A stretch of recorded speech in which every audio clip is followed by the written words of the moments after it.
Nancy Pelosi. पिछले कुछ दिनों में आपने ये नाम कई बार सुना होगा। इसकी बड़ी वजह है उनका हालिया ताइवान दौरा, जिससे चीन बुरी तरह बौखलाया हुआ है। लेकिन क्या आपने सोचा है कि चीन और अमेरिका के बीच बढ़े इस तनाव का बड़ा असर हमारी और आपकी जिंदगी पर भी पड़ सकता है? तो चलिए हम आपको पूरा मामला समझाते हैं। तो हुआ यूं कि चीन की चेतावनी को दरकिनार करते हुए अमेरिकी हाउस ऑफ रिप्रेजेंटेटिव की स्पीकर पेलोसी मंगलवार यानी 2 अगस्त की रात को ताइवान पहुंची थी। इसके बाद चीन बुरी तरह भड़क गया। चीन का आरोप है कि पेलोसी की यात्रा एक चीन सिद्धांत और चीन अमेरिका के 3 संयुक्त सहमति पत्रों के प्रावधानों का गंभीर उल्लंघन है। दरअसल चीन ताइवान को अपने क्षेत्र का एक अविभाज्य हिस्सा बताता है और कहता है ताइवान का मुद्दा चीन के लिए पूरी तरह से आंतरिक मामला है। ऐसे में चीन नहीं चाहता था कि पेलोसी ताइवान का दौरा करे। पेलोसी की ताइवान यात्रा को लेकर चीन ने कहा कि इस यात्रा के गंभीर नतीजे होंगे। चीन ने कई कदम भी उठाए हैं, जिनमें से 2 कदमों की चर्चा मुख्य रूप से सबसे ज्यादा हो रही है। एक ये कि चीन ने ताइवान के आसपास आक्रामक सैन्य अभ्यास किया है और दूसरा ये कि उसने ताइवान से कुछ आयात और ताइवान के लिए होने वाले नेचुरल सैंड के निर्यात को सस्पेंड कर दिया। सबसे पहले बात नेचुरल सैंड की कर लेते हैं। अक्सर इसका इस्तेमाल कंस्ट्रक्शन में किया जाता है, लेकिन ये सेमीकंडक्टर बनाने के लिए भी जरूरी मटेरियल है।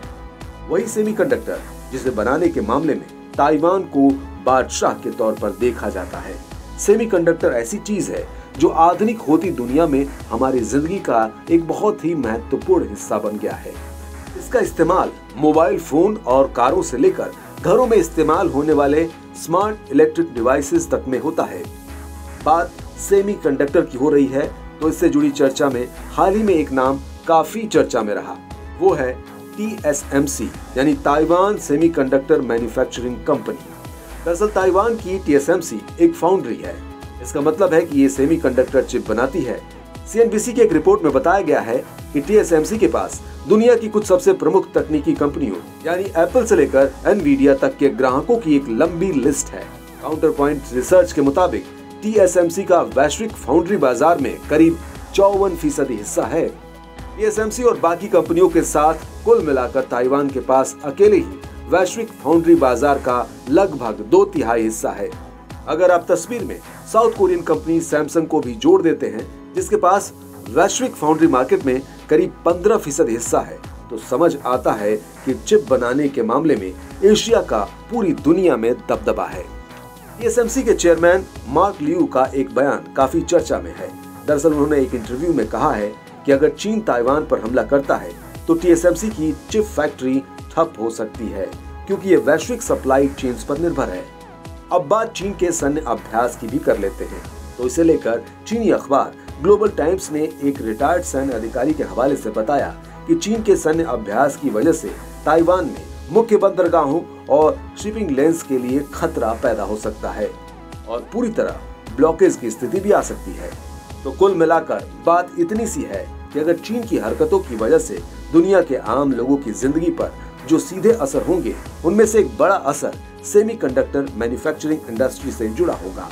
इस इंडस्ट्री के प्रभावित होने से मोबाइल, कार, रेफ्रिजरेटर, तमाम तरह के इलेक्ट्रिक डिवाइसेज और उन सभी चीजों के प्रोडक्शन पर बुरा असर पड़ेगा जिनमें सेमीकंडक्टर इस्तेमाल होते हैं।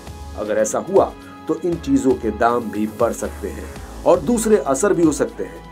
जैसे कि पिछले दिनों जब सेमीकंडक्टर जैसे कंपोनेंट्स की किल्लत हुई तो नई कारों का वेटिंग पीरियड काफी बढ़ गया था, क्योंकि कंपनियां अपनी पूरी क्षमता के साथ प्रोडक्शन नहीं कर पा रही थी। अब कुछ तथ्यों से भी मौजूदा स्थिति को समझ लेते हैं। दरअसल चीन और अमेरिका दोनों ही महाशक्तियां आधुनिक होती दुनिया में सेमीकंडक्टर बनाने के मामले में काफी पीछे हैं।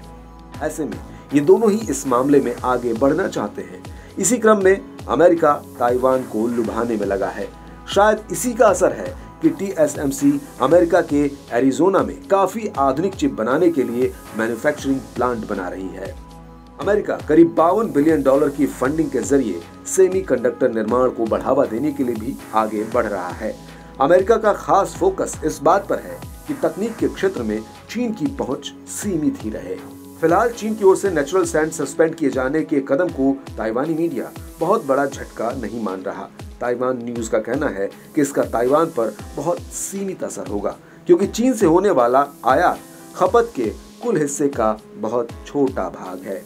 मगर चीन की दूसरी हरकतों से ताइवानी सेमीकंडक्टर इंडस्ट्री की कमर टूट सकती है। ऐसे में उम्मीद यही कीजिए कि दो महाशक्तियों यानी अमेरिका और चीन की प्रतिस्पर्धा में तनाव और ना बढ़े।